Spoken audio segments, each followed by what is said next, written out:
A paz do Senhor, meus irmãos, todos bem, todos felizes? Aqui é o professor Tiago Nascimento, trazendo mais um vídeo com subsídios para a nossa classe de jovens. Na lição dessa semana, estudaremos o tema A Doutrina e o Amor pelo Senhor, onde o comentarista, pastor Elias Torralbo, continua nos ensinando acerca da verdadeira doutrina e sua importância. Dessa feita, através da análise da carta de Jesus Cristo à igreja de Éfeso, que está registrada lá no livro de Apocalipse. Essa igreja estava situada em uma das mais importantes cidades do Império Romano naquele período. E para entendermos melhor o contexto dessa lição, a revista nos traz um breve panorama acerca da cidade e da igreja que ali existia. Nesse sentido, nessa semana eu vou trazer então 2 vídeos para os irmãos. Esse primeiro aqui, na verdade, é um resgate de uma pré-aula que eu gravei há quase 4 anos, referente à lição de número 1 do segundo trimestre de 2020, na classe de adultos. Caso você possua essa revista, eu te convido a relembrar essa aula, pois isso com certeza vai te ajudar na exposição do assunto dessa semana. E no decorrer da semana eu vou trazer aqui a nossa pré-aula tradicional, com os tópicos da lição e também uma sugestão de dinâmica. Então, caso você ainda não seja inscrito, se inscreva no canal e também assine ali o sininho das notificações, já vai receber a notificação aí no seu celular, no seu computador. Mas por hora, então, eu te convido a mergulhar no contexto histórico, cultural e geográfico da cidade de Éfeso. Vamos ao conteúdo? No primeiro tópico, fala-se então a respeito do autor. A autoria aqui ela é atribuída a Paulo, desde o primeiro século, segundo século, enfim. Mas recentemente, nos últimos anos, já no século XX, alguns estudiosos começaram a questionar essa atribuição, dizendo que talvez o vocabulário empregado nessa epístola não estaria condizente com o vocabulário dos tempos do apóstolo Paulo, ali por volta então do ano 60, onde teria sido escrita essa carta. Agora, existe uma série de argumentos que derrubam essa tese. A começar por essa questão então de vocabulário, nós podemos afirmar com certeza que Paulo era um erudito, era um intelectual do seu tempo. Então ele tinha assim um alto nível intelectual, ele poderia usar então palavras e expressões que não se usavam comumente ali no século I. Então não há aqui nenhum motivo para que nós questionemos a tradicional autoria de Paulo. Um outro argumento interessante é que o apóstolo Paulo tem uma forma de ver contexto teológico. E tudo isso nós vemos na Epístola de Efésios. É o mesmo contexto, é a mesma teologia que você tem em outras epístolas. Um outro argumento, um terceiro argumento, é a própria similaridade com outras epístolas que são de atribuição a Paulo. A epístola, por exemplo, aos Colossenses, a Epístola a Efésios tem 115 versículos. Desses 115 versículos, cerca de 75 deles encontram relação, encontram similaridade com versículos da Epístola aos Colossenses. Um argumento final nesse sentido é a própria declaração do apóstolo Paulo. Ele escreve no início da carta, o versículo que temos lido: eu, Paulo, apóstolo de Jesus Cristo, pela vontade de Deus. Ou seja, o próprio Paulo se autodeclara o criador, né, o autor desta epístola. Agora, notem que ele diz que ele é apóstolo de Jesus Cristo pela vontade de Deus. Então é sobre a autoridade de Deus, sobre a inspiração do Espírito Santo, que ele escreve essa epístola. Então não se trata aqui de agradar aos homens, não se trata aqui de um apostolado que tenha sido levantado pelos homens, ou que próprio Paulo tenha se auto-intitulado apóstolo. Inclusive os Orígenes, Clemente, né, aqueles primeiros pais da igreja do século I e II, nenhum deles ousou questionar a autoria de Paulo nesse sentido. Então não vamos ser nós aqui no século XX, século XXI, que vamos começar a pôr em descrédito algo que durante tantos séculos, né, foi tido como verdadeiro. Há aqui um detalhe interessante em relação ao nome do apóstolo. Ele se identifica como Paulo. Agora, não há uma alteração divina posterior ao nome de Saulo para Paulo, como é corrente em alguns círculos evangélicos. Eu já vi, inclusive, pregações, né, onde o pregador colocava que Saulo perseguia a igreja, mas depois do encontro com Cristo ele foi transformado em Paulo e passou a ser um defensor do evangelho. Talvez boa parte desse erro, digamos assim, histórico se deve àquele hino da harpa cristã que fala justamente com essas palavras, né, que Saulo, muito zeloso pela lei foi Saulo, perseguia o povo de Deus, mas transformado foi em um Paulo, pois achou ele a rosa dos céus. está no nosso inário, né, na harpa cristã, é cantada, uma bela melodia, uma bela letra, mas nesse sentido ela se torna um pouco dúbia, né? Alguns irmãos então podem ter extrapolado, tirado uma interpretação de que teria sido Deus quem havia transformado Saulo em Paulo. O que temos aqui, na verdade, é a forma hebraica do nome de Paulo, e aqui nós temos a forma latina, né, a forma romana. Então era o mesmo nome. É como, por exemplo, o meu nome, Tiago. Se nós formos ver aqui na nossa Bíblia em português, nós vamos encontrar ali a Epístola Universal de Tiago. Agora, se nós pegarmos uma Bíblia em inglês, nós vamos encontrar a Epístola do James. Então, quem é esse James? É o mesmo Tiago. Apenas o nome, a versão em inglês, a forma inglesa do nome é James, enquanto que a forma em português é Tiago. Assim como a forma em italiano seria Giacomo, a forma em espanhol seria Santiago. Então há diferentes variações linguísticas, né, devido a essa diferença entre uma língua e outra. É o caso de Paulo e Saulo. Então ambos são o mesmo nome. Saulo, a versão hebraica, Paulo, a versão romana. O nosso comentarista foi bastante feliz ao colocar que Saulo provavelmente seria derivado de Saul, isto porque tanto Saul como Saulo eram da tribo de Benjamim. Então é provável que quando o pequeno Saulo nasceu, seus pais colocaram o nome de Saul como uma homenagem ao patriarca, né, esse antepassado aí da tribo de Benjamim. E notem que Paulo faz questão de utilizar a versão romana. Em todas as epístolas do Novo Testamento, nas 13 epístolas que Paulo escreve, em todas elas ele se apresenta como Paulo, apóstolo de Jesus Cristo, apóstolo aos gentios, mas sempre Paulo, a forma latina. Isso já demonstrando o seu apostolado, que não era um apostolado para os judeus, que ele não veio para os da circuncisão, mas sim para os não-judeus, para os gentios. E ele faz questão, então, de enfatizar o seu chamado ao se apresentar como Paulo e não como Saulo.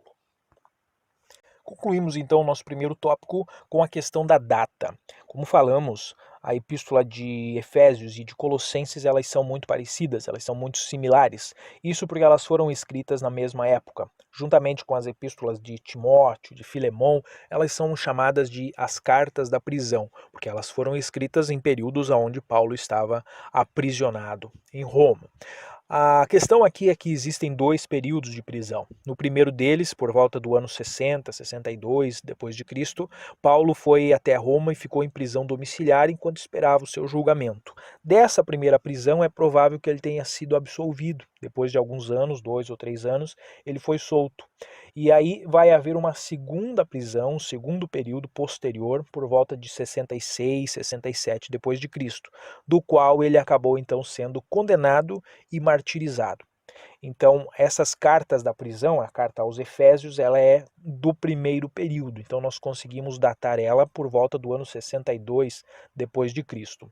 Já a carta de Timóteo, segundo a Timóteo, por exemplo, é uma carta desse segundo período, onde Paulo já tem uma outra visão, ele já coloca que está sendo oferecido em libação de sacrifício, ele pede para que Timóteo se apresse, para que venha antes do inverno. Então há todo um sentido de urgência que nos mostra claramente que a sua condenação já havia sido anunciada e ele estava apenas esperando a ordem, né, de execução. Então, carta de Paulo aos Efésios é escrita sim pelo apóstolo Paulo num período de prisão, provavelmente no ano 62 depois de Cristo, o local a cidade de Roma. No segundo tópico, o nosso comentarista nos leva a conhecer um pouco sobre os destinatários aos quais então Paulo escreveu. O próprio versículo 1 que nós já temos lido nos dá essa resposta. Paulo, apóstolo de Jesus, pela vontade de Deus, aos santos que estão em Éfeso e fiéis em Cristo Jesus. Aparentemente nenhum problema aqui, não é?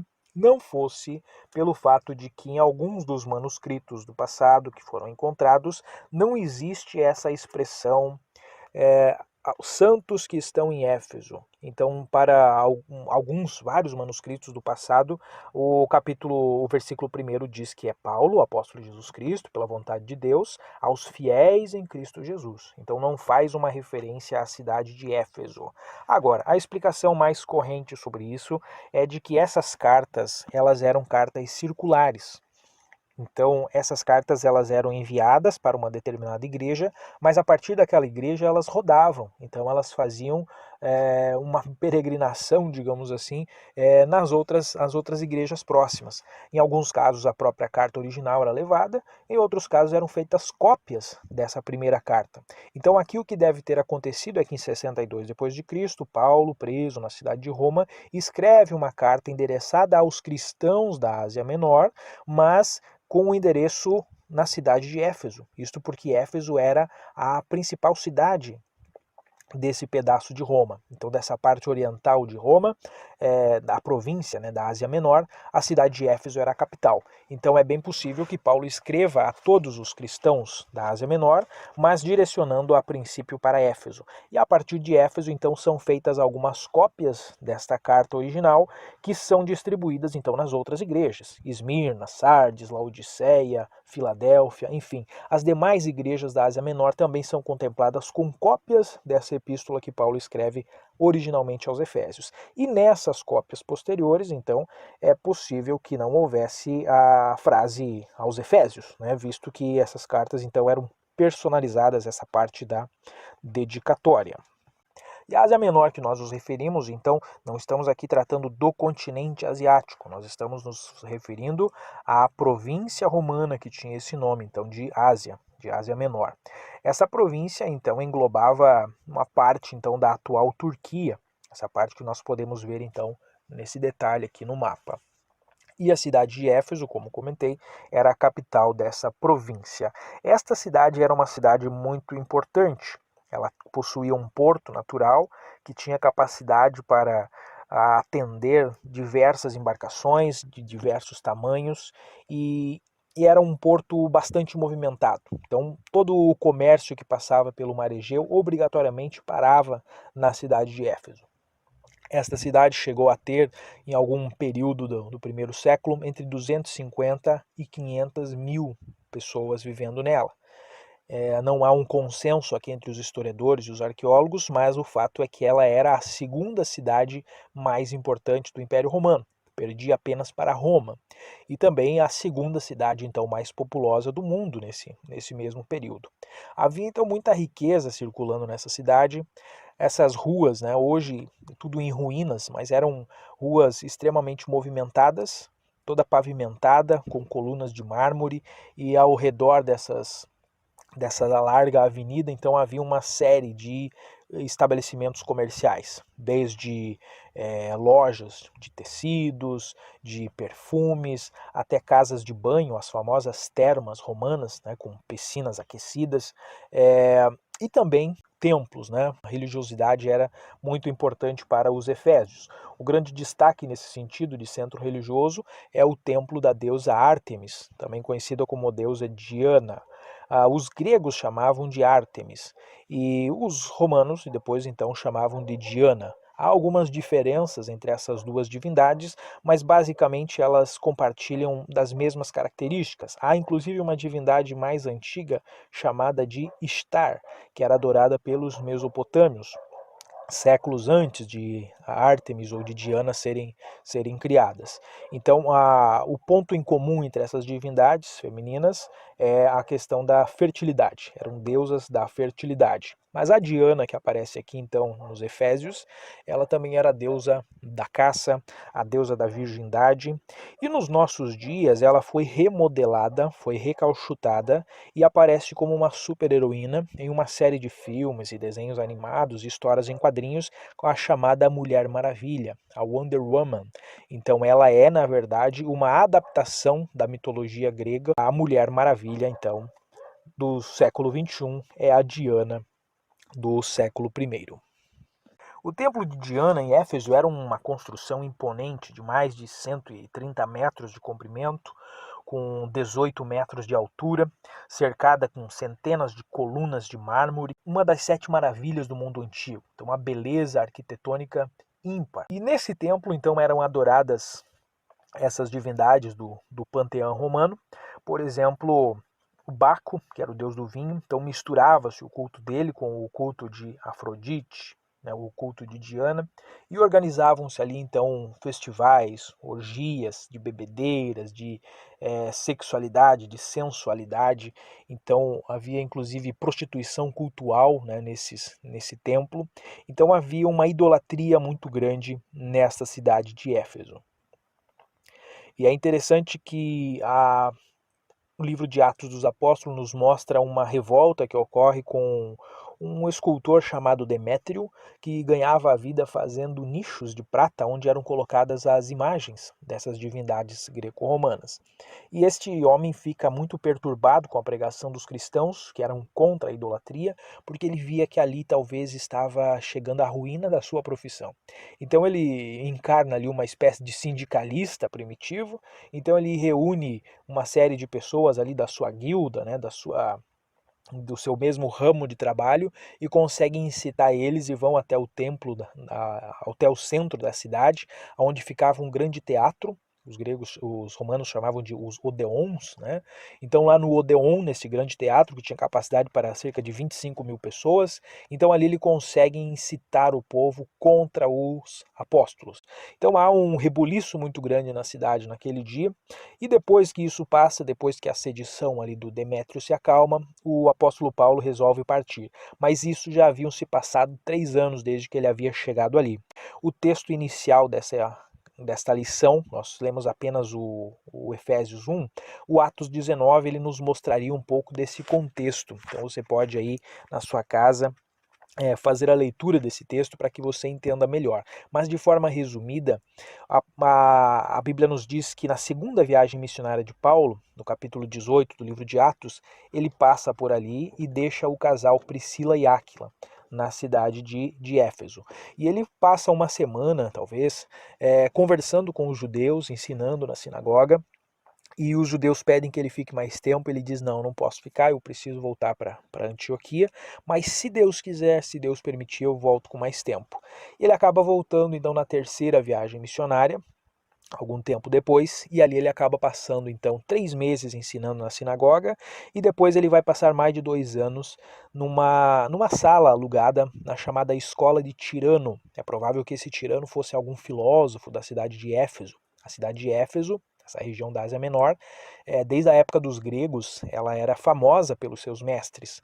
É dessa cidade de Éfeso que surgiu o filósofo Heráclito, que tem a ideia da fluidez, de que tudo flui. E ali do lado, na cidade de Mileto, surgiu Tales, que era o contrário, o oposto de Heráclito, que dizia que não havia mudança.